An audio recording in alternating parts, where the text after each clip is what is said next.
Hello friend, welcome to my YouTube channel. मैं ৰেজাক আপনাকে চাইছে আৰসিটকে টুটলেল পেন্সাৰ স্কুলেৰ কথা শিক্ষামন্ত্ৰী ডাঙৰীয়াই কি ক'লে নতুনকৈ আজিৰ নিউজ এইটো আপোনালোকক জনাম যে প্ৰাদেশিকৰণ নহয় কোনো বিদ্যালয়।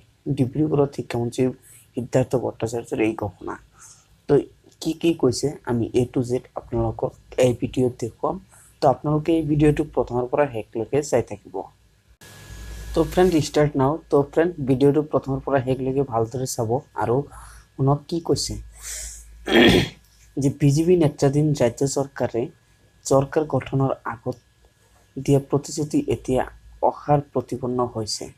বিজেপি শাসনলৈ আহিলে সময়ৰ ভিতৰত অপ্ৰাদেশিকৃত শিক্ষানুষ্ঠানসমূহ প্ৰাদেশিকৰণ কৰা হ'ব বুলি ঘোষণা কৰিছিল, কিন্তু এই ঘোষণাক অন্তঃসাৰশূন্য প্ৰমাণ কৰি শিক্ষামন্ত্ৰী সিদ্ধাৰ্থ ভট্টাচাৰ্যই আজি ডিব্ৰুগড় জিলাৰ টিংখাঙৰ বেতনিত অনুষ্ঠিত বিজেপিৰ এখন দলীয় সভাত ডিব্ৰুগড় জিলা স্বীকৃতিপ্ৰাপ্ত মধ্য ইংৰাজী শিক্ষা খণ্ডৰ 2005-06 এটা সজাতিৰ দলৰ আগত এই মন্তব্য কৰে। সজাতিৰ দলটোক সম্প্ৰতি প্ৰাথমিকৰ পৰা ডিগ্ৰী পৰ্যায়ৰ কোনো অপ্ৰাদেশিকৃত শিক্ষানুষ্ঠান প্ৰাদেশিকৰণৰ সম্ভাৱনা নাই বুলি শিক্ষামন্ত্ৰীজনে জানিবলৈ দিয়ে।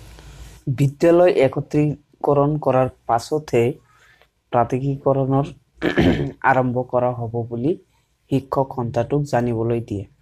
যে সজাতিৰ দলটোৱে প্ৰাদেশিকৰণকে ধৰি অপ্ৰাদেশিকৃত শিক্ষানুষ্ঠানসমূহে ভুগি অহা বিভিন্ন সমস্যা যেনে বিদ্যালয়সমূহক বছৰীয়া আন্তঃগাঁথনি অনুদান প্ৰদান কৰা, ছাত্ৰ-ছাত্ৰীসকলক বিদ্যালয়ৰ সাজ-পোছাক যোগান ধৰা, বিনা বেতনে অৱসৰ গ্ৰহণ কৰি মৃত্যু হোৱা শিক্ষকসকলক এককালীন সাহায্য, এইবিলাকৰ উপৰিও আৰু এনে সমস্যাবোৰ সমাধানৰ বাবে উদ্যোগ গ্ৰহণ কৰা হ'ব বুলি অৱগত কৰে। উল্লেখযোগ্য যে অসম ভেঞ্চাৰ শিক্ষানুষ্ঠান আইন 2011 বাতিলৰ পাছত অসম ভেঞ্চাৰ আইন 2017 অনুসৰি শিক্ষা বিভাগৰ এক নিৰ্দেশনাত এই সমগ্ৰ প্ৰাদেশিকৰণৰ প্ৰক্ৰিয়াটো 2017 বৰ্ষৰ ছেপ্টেম্বৰ মাহতে সম্পূৰ্ণ কৰা হ'ব বুলি উল্লেখ কৰাৰ পাছত আইন অনুসৰি জিলা পুনৰীক্ষণ সমিতিসমূহে প্ৰাদেশিকৰণৰ ফাইল শিক্ষা অঞ্চললৈ প্ৰেৰণ কৰিছিল যদিও চৰকাৰৰ অমনোযোগিতা আৰু অৱহেলাৰ বাবে আজি পৰ্যন্ত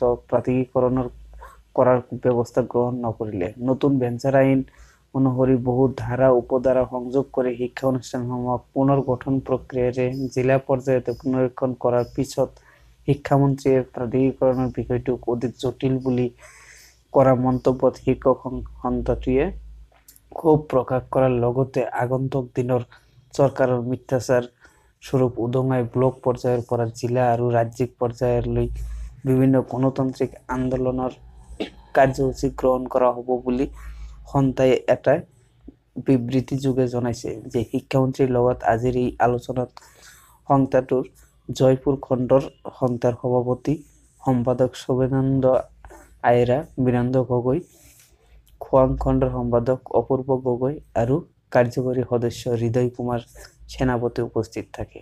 তো ফ্ৰেণ্ড, ভিডিঅ'টো যদি ভাল লাগিছে নিশ্চয় আপোনালোকৰ ফ্ৰেণ্ডৰ লগত শ্বেয়াৰ কৰি দিয়ক এতিয়াই।